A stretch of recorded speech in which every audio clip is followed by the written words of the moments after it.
Hi everyone, this is we're starting our IDAP March Forum. So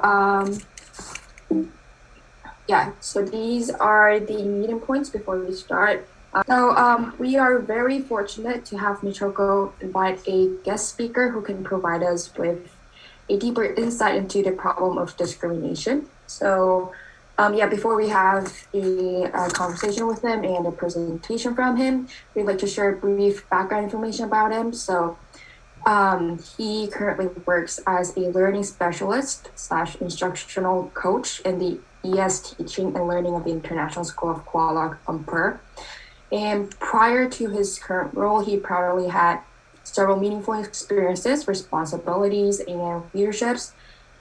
He is an expert regarding discrimination as he serves on the newly formed CIS board committee on DEIJ, which I think stands for Diversity, Equity, Inclusion, and Justice, and anti-racism. Also, you can follow his Twitter account. It's right here.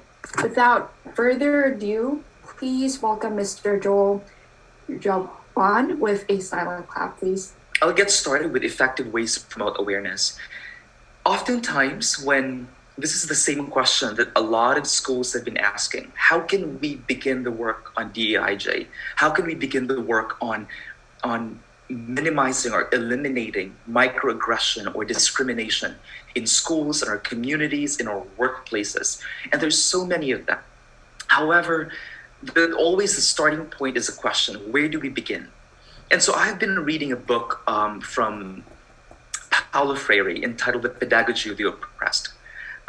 He posited that the point of departure of the movement, and that is the movement towards human liberation, humanization of people, lies in men and women, in people themselves.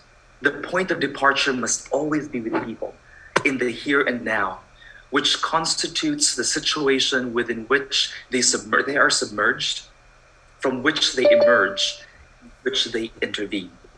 And I think when you talk about that, this is the point in time right now in our history that we are submerged in it.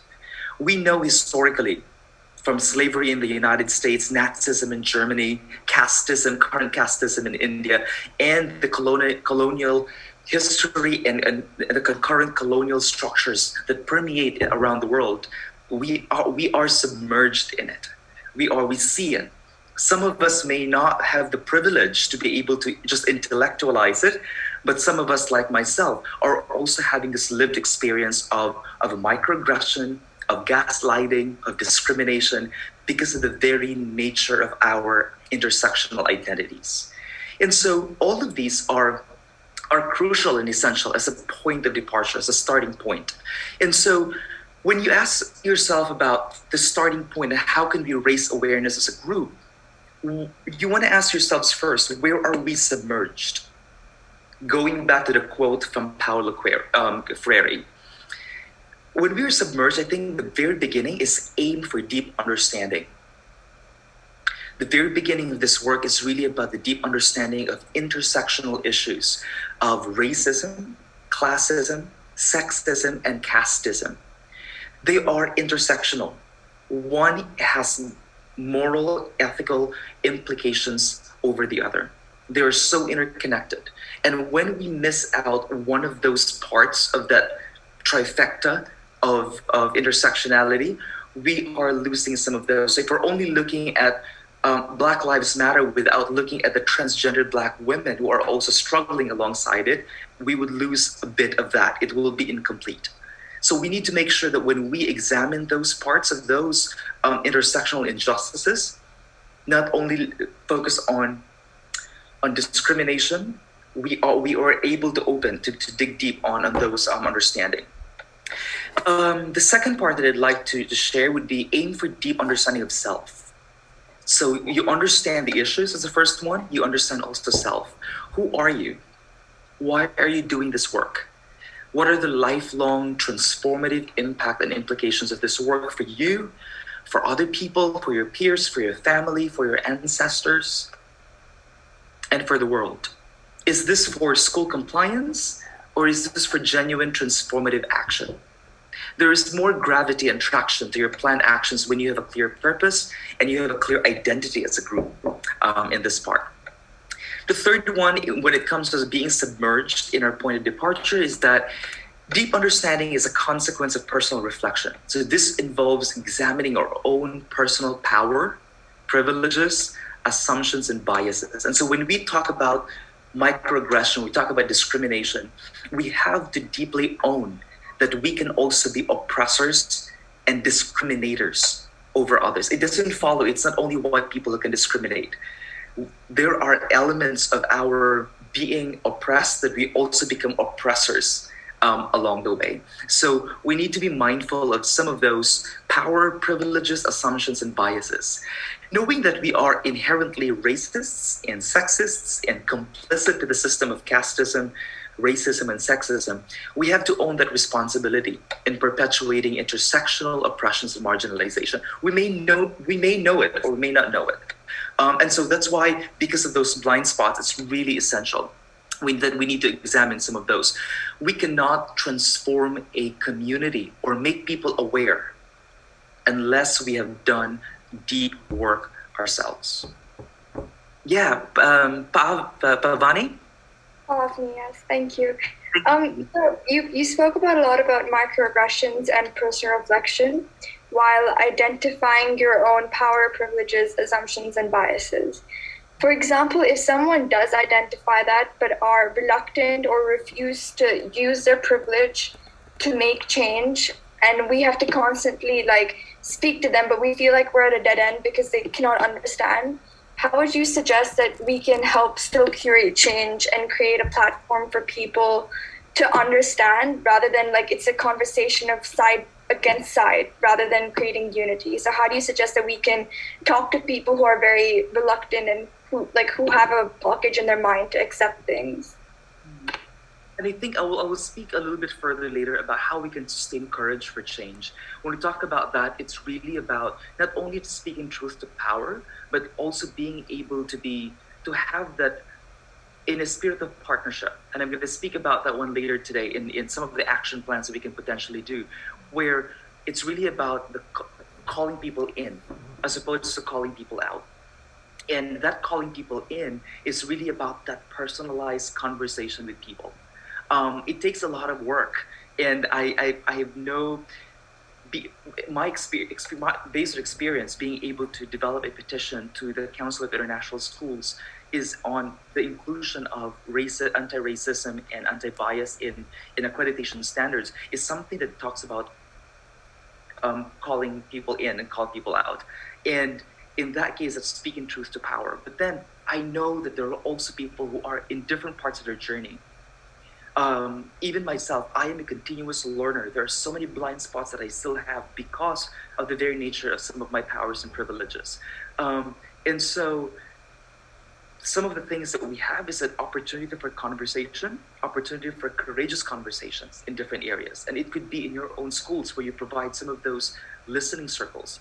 And those listening circles is really about not just truth telling, but also storytelling. There's so much power in stories. There's so much power in the books that we read that actually compels. And I think that's the reason why we're really encouraging international schools to diversify their narratives and to diversify the stories that they have in their libraries, because the books that we have are white-centered narratives. And so many of us, people from the global majority or Black, Indigenous, people of color, do not see ourselves in those books because they're centered on white people and white narratives and white stories. And so in that manner, they were also published by white publication companies. And so if we can resurface a lot of stories from diverse identities that can really see that marginalization, I think the listening circle is a powerful opportunity to be able to bring in people. As opposed to teaching them, it's really about let's put our people together. And as a lead for this particular group in IDAP, positioning and situating ourselves as a learner, as a co-inquirers of an inequity, as a co-investigators of inequity. That's a really good question, Avani. Other questions? Otherwise, I'll also move on to emerge. So you talk about submerge. Now the emerge part is that be a lifelong learner. You know that this one is an Ivy school. You know that lifelong learning is fundamental in your work. And so being a lifelong learning on these intersectional injustices, and I think your teacher, Ms. Chaco, had mentioned about, we didn't have this when we were growing up. We didn't talk about it. It was something that it's a non-conversation.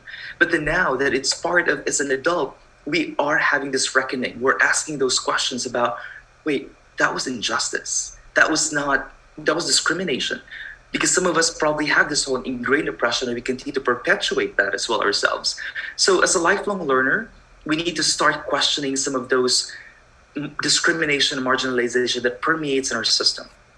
There is more to knowing discrimination from a cognitive, sociological, and psychological standpoints. We know that very well. We study it.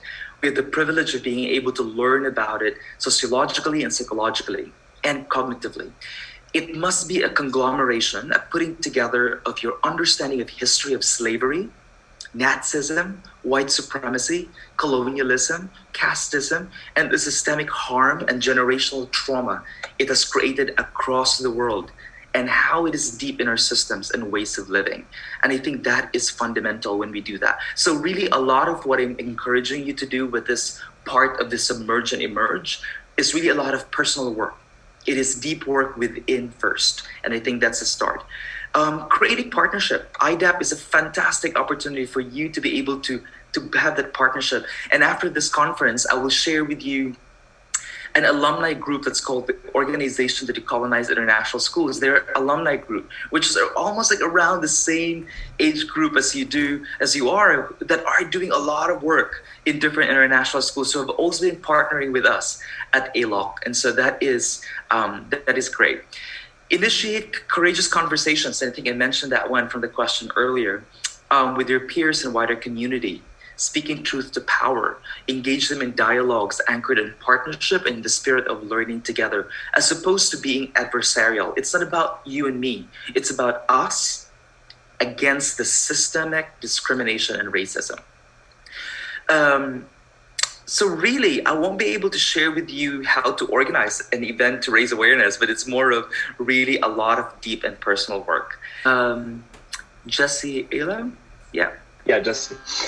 You talk about privileges and white supremacy, but are those privileges in the US, which is a really diverse society compared to other societies like Europe or Asia, where 99% of the population is all Asians or European. Therefore, the majority has privileges, while the minority, which is 1%, does not have privilege or is being discriminated. Do you mean like white privilege just in highly diverse society like the US, where white people are, 50%? Because white privilege in Europe shouldn't be, but it's kind of normal since 99% of European population is white. As, Asian privileges shouldn't, but again, it's normal in Asia where 99% of the population is Asian. I think I challenge some of the statistics or some of the representation that when we talk about 99% of Europeans are white, primarily because Europe in itself is a diverse society. However, when I talk about white privilege and white-centered narratives and white systems, it's really the structure in the system more than the color of your skin, which means that when you talk about whiteness in that permeates in our system, it really is about it has implications in education, on banking, on justice system that are not only present in the race conversation in the United States, but you can also see that all across the different parts of the world.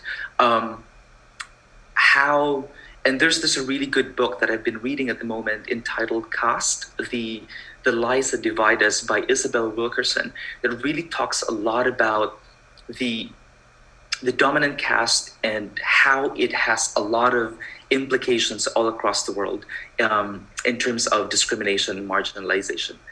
I don't know if I answered your question, Jesse, but I think I'd say sort of you did answer the question. Yeah. Yeah, it is. It is such a, one thing that we also need to remember is that this is such a complex conversation, and I think part of the role that we all have is to really deeply examine that. And when you say deeply examine that, you start asking yourselves like, what does it mean to have white-centered narratives in our schools, for instance? Some of the questions that sort of I typed in here. Do we see ourselves in the narrative stories that we read? The pedagogy in our schools, the way things are being taught, the books that are offered in our schools. As a person who identifies as Asian, do I see a lot of those in my stories, in the stories in our classrooms? Those are examples of ideas that's centering on whiteness and not the color of your skin, but more of the system, is something that we need to look and address. Do we see ourselves and our identities in the educators in our classrooms? And that is a question that we always sort of call in and call out international schools in terms of diversity of hiring of our teachers. Whose identities, stories, and cultures are centered in international schools? Those are examples of ideas that those are some of the inquiries that we have in relation to white-centered narratives in international schools. And that means not also, my point is that not that having white narratives in our schools are incorrect or is incorrect, it is just incomplete because it does not include many of us. And that in itself is discriminatory. And that in itself is a micro invalidation, or an invalidation in itself, because I don't usually consider them as micro because they are a big invalidation. What are some of those painful realities if you talk about that? Because I know you ask about, is discrimination innate or is it set? That was one of the questions that Ms. Choco had sent to me. Some of them are set because some of them, again, I mentioned systemic. Some of them are really deeply systemic that we may not be able to see it. We don't see it ourselves. We sometimes see some of those that are, through the use of language or behavior or some behaviors that are sexist. But being able, knowing that there is gender pay gap with men and women in all across the board or in most industries.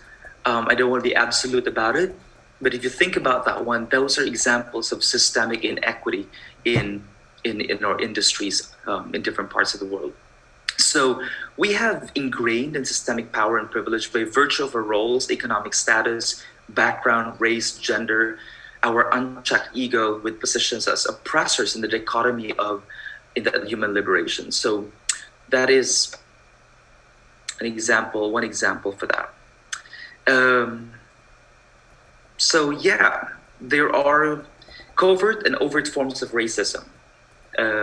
Because of our ignorance and blind spot, we can be racist, classist, casteist, and sexists. While we often hear the term microaggression or micro-invalidation of identities, as I mentioned before, there's really no microness in it. What may be micro for the perpetrator, and they would say, oh, that was a microaggression, can be lifelong and harmful and damaging to those who are discriminated against. And so we got to be mindful in educating ourselves about some of those that are actually lifelong and harmful. There's some great questions here. How should we respond to discrimination, specifically when someone is acting with violence? For example, right now, recent Asian hate crimes or anti-Asian in not only the United States, but that permeates in different places. You will, knowing that your work right now is a work to educate your community, I think starting off within the school. Sometimes we get paralyzed by the enormity of the task. Sometimes it becomes like there's so much happening. Like, I don't know if I can even solve it. I can even do something for the rest of the world. But then I think, here's my advice. Start where you have influence and impact. If it's within your classroom, then start from within. If it's within your school, then start from within your school. If it's within your family, start within your family and support them not only in by telling them, but showing how it is to respond to some of those discrimination. Hi. You did say speak truth to power. Could you elaborate a bit more about that? I'm not sure what it means. Yeah, sometimes we get paralyzed by the whole idea of hierarchy, right? There is our schools and our communities and our society and our government is very much structured according to hierarchy. So many of the things that we have across the world is marked against who is the leader, who's the president, down all the way. So it's very stratified, it's very systemic, it's very structured. And oftentimes we get paralyzed by the whole idea that, oh, I am a teacher, I cannot speak directly to my head of school because, especially in conversations that are actually either highly sensitive or something that requires a lot of courage. But when you talk about speaking truth to power, as long as you know who you are, what you truly believe about what you are, what's your cause, what's your purpose, what's your intention for calling out discrimination or calling in discrimination, putting them all together and inviting that person in. So if you as a group have this collective purpose, speaking truth to power may be an example for that, maybe writing an email to your head of school or inviting your head of school to talk to you about this idea that you have, about how can you educate your community against discrimination. It could also be, from writing a petition as an example of a speaking truth to power. But it really is about you know what your cause, you know what your purpose, you know what your actions are, and being able to courageously invite that person in the spirit of partnership and to talk to them about how can you collaboratively work together. Thanks for that question, Ethan. Thank you. And you're welcome. Another question here is, our group at IDAP is responsible for highlighting caste discrimination that occurs in India. We were wondering how your perspective as an outsider differs from ours when it comes to the idea of casteism. And that's also, to me, I have to be very honest about that. My idea of casteism is very limited. It is a blind spot for me. I don't have an identity as Indian, or I don't have an identity being there, really makes me an outsider. So the only window that I have, and we have this idea from, I think, one author from Teachers College that was like, it talks about windows and mirrors. And so to me, reading a book that's entitled Caste by Isabel Wilkerson, and typing it in here, I also posted it on my, recently on my, sorry, I made it, in my Twitter account, the power of this book, I'm sure it will be very different. That's one thing. But then it's a blind spot for me. So I only know it from Caste by Isabel Wilkerson, and that Caste it's not only limited to India. It's patterned all across the world. When you talk about dominant caste, there is a replicated structure of it in different parts of the world. The harm that has happened in Nazism in Germany and the slavery in the United States. And as well, I think my perspective as a Filipino, I can see that one as well. It's the colonial structures and colonial heritage and colonial mentality in the Philippines. That's an example of casteism in itself. When speaking about diversity or inclusion or justice, do you suggest we work from root up to the problem, or we work around different aspects of the problem? That's a really good question. For example, with casteism, it may be difficult to work from the root up because of the complicated history that comes with it. So how do you suggest the best way to submerge and emerge wow, this is such a powerful question. How do you suggest the best way to submerge and emerge in such intersectional issue? Like you, I struggle. It is a struggle that not only students are encountering.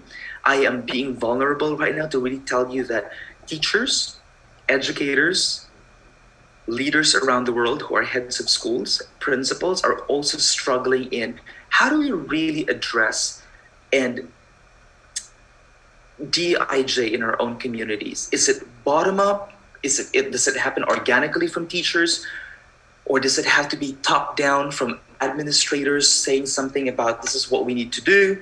It really is a combination. To me, what I feel is that it can happen concurrently. It doesn't have to be top down, where it has to be strategic planning all the way down, or it doesn't have to only start from within. I think when we work around different aspects of the problem, we create pockets of those, because knowledge is not linear. And so when we create different provocations, different opportunities for people to learn about it through a listening circle, through partnership, through conversations, through educating your teachers about how it can potentially be included in the curriculum, how you can talk to head of schools and principals to probably change some policies that really might be discriminatory. Those are examples of conversations that you can initiate. And so, yes, I honor the whole idea that it's a complicated history. And knowing that history is really very important. We know very well for a fact that there is white supremacy in the pedagogy and literature in international schools or in schools in general. Even the way we define classical history, that in itself is like, whose classical story is it? And so those are some of the things that you can ask your teachers about that. Might there be classic in different civilizations around the world? And whose civilizations are we centering as we study some of those pedagogy or literature? Thanks for that question. Wow, this group has really powerful questions. It really appears to me that you have dug deep on some of these in your conversations prior. Otherwise, I can also begin to I mentioned some resources that I shared with you. Some of them are really very pedagogical, or teachers are, oh, thanks, Ms. Choco. Teachers have been using many of these resources, but then I'm also happy that you can look into that and see some examples of deep work that has been done. Some of the resources, before I move on back to Jesse for a question, I'm going to introduce you some resources. One that I wrote for CIS, Sustaining Courage, that is more of a calling out and calling in international school teachers and leaders to be able to sustain courageous conversations in relation to DEIJ. So that's one example of how we can speak truth to power, how we can be vulnerable in our work, especially when we're doing this DEIJ work. The one that I mentioned to you about curriculum as mirrors and windows, something you can share with your teachers as well, or people who you are beginning to have conversations with. Learning for Justice is a really great resource. It's based off in the United States, but then they've got a lot of these teaching strategies that are really allowing us to have a critical look at the books that we read that will serve as mirrors or windows into our own identities. Empowering educators, identity-centered learning, all of that. Jesse. You said that most of the history that we are being taught, or the way school is quite white centered. And I had an example, was in my English class when we were talking about fairy tales. And most of the fairy tales, let's say 90%, were either German, French, Italian. And despite my teacher being Korean, when I asked her some Korean fairy tales, she had difficulties remembering some. Do you think that this is a direct consequence of colonialism from Europe with the rest of the world? That's a really good question, Jesse. To be honest about it, if I, as a Filipino myself, there's so many of those narratives that we're not taught in our school in the Philippines, because it's that white-centered narrative that has been permeated in our own educational system, and so we become blinded by it. And there's so much rich narrative and literature back in the Philippines. So for me, I can't even teach it myself. There are many of those in our Filipino classes, and it's a specific kind of literature that's there. But because of that systemic decentering of other identities in the world, it has really created an imbalance of representation. And that is, you're right, in some of those, whatever it is that you're thinking right now and what you're communicating with us is that, yes, there is a decentering of that. And that is a consequence why many of us, whatever identities we hold, whether you're white or a person of color, Black, Indigenous, or a person from the global majority, sometimes we are blinded by our our cultural, our historical, and our individual national narratives. One example that was shared by an article written by international school alumni was that they hold an identity from a specific host country and they study in an international school in their host country. However, they never really learn about their own host country stories, primarily because most of them were like what you mentioned. They are blonde, blue-eyed characters, and so it is something that hopefully that is changing. Hopefully that now with the diversity of books that are being published, teachers around the world are having conversations about it on Twitter, in our own schools. We are looking at books, and we're not only looking at books because they have diverse character. We're also examining books and asking ourselves and our children, who has the power in the story? Why do you think this identity is decentered? Who is marginalized in the story? So as you begin to look into your books in the IB, begin to challenge those books, begin to question some of them, begin to identify some of the biases and blind spots of those books, so that when you become authors yourselves, when you become engineers yourselves, when you become leaders around the world in your own nations, you will transform the world.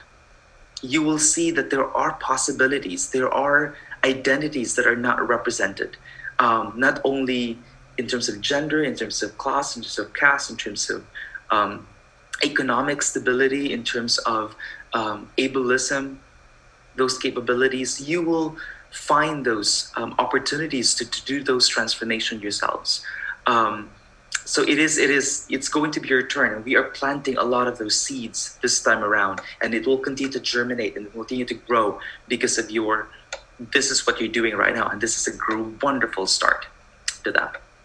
Among all the problems that you've mentioned, this sexism, racism, casteism, or ableism, what do you think is the most relevant and important nowadays? As I mentioned before, it really is intersectional. They exist because of the discrimination of one part of it, and they are deeply interconnected. Kimberly Crenshaw, I'm gonna type in intersections.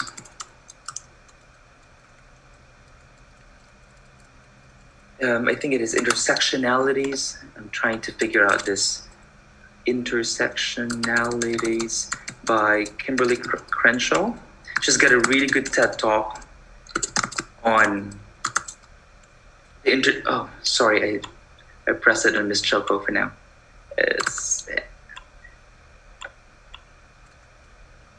So that one, intersectional racism, classism, and casteism, they are, if you can watch one of those videos, you'll be able to see the depth. I cannot explain it fully and deeply, but then I think what she really would like to share is the whole idea that they all exist in conjunction with one another, because it is deeply rooted in history.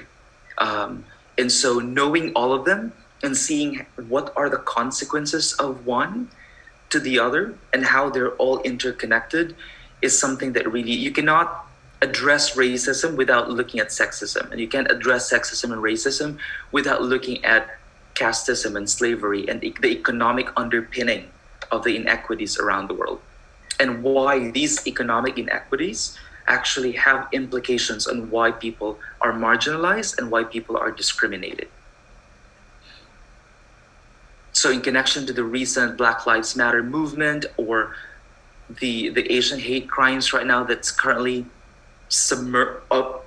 emerging in the United States, although it has been happening across history, and it's just amplified now because of not just social media, but there's more gravity to it, but it has been happening all throughout the history across the world. We cannot dissect and see only one thread, but it's really an interloop of a lot of different threads. Continue the work that you're doing. This is great work. It is messy work, but when we know better, we do better. And that's what John Lewis had left us with some of those quotes. We'd like to thank you, Mr. Joel Llaban, for insights into the topic of discrimination. I'm sure every one of us has learned something new about the topic we're passionate about. Everyone, please thank Mr. Llaban for his time today. Thank you.